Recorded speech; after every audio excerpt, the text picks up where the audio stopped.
Dans le cœur battant de l'Afrique, niché entre des baobabs centenaires, se trouvait le village de Koyam.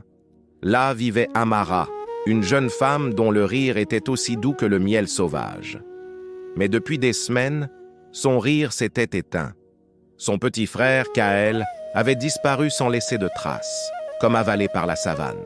Les anciens parlaient d'esprits vengeurs, les chasseurs de bêtes féroces, mais le cœur d'Amara refusait ces explications. Elle sentait que la vérité était ailleurs, cachée dans les murmures du vent et les ombres du crépuscule.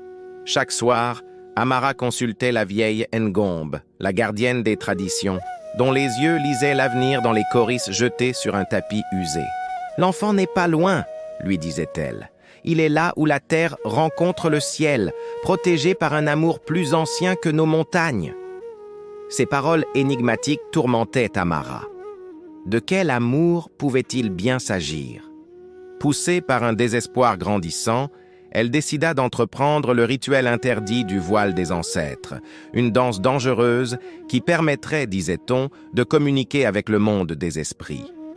Au clair de lune, au rythme des tambours que seule elle pouvait entendre, Amara dansa jusqu'à l'épuisement. Et c'est alors qu'une vision lui apparut. Elle vit non pas un esprit, mais le visage bienveillant de son grand-père, mort depuis des années, lui montrant une grotte cachée derrière une cascade que tous croyaient assécher. Le lendemain, elle s'y rendit. Derrière le rideau d'eau, elle trouva Kaël, sain et sauf, blotti contre une lionne et ses lionceaux. L'animal, que son grand-père avait sauvé des années plus tôt, avait simplement protégé l'enfant, reconnaissant la lignée de son sauveur. Amara comprit alors les paroles de la vieille Ngombe. L'amour est un lien qui transcende la vie et la mort, une force invisible qui protège et guide.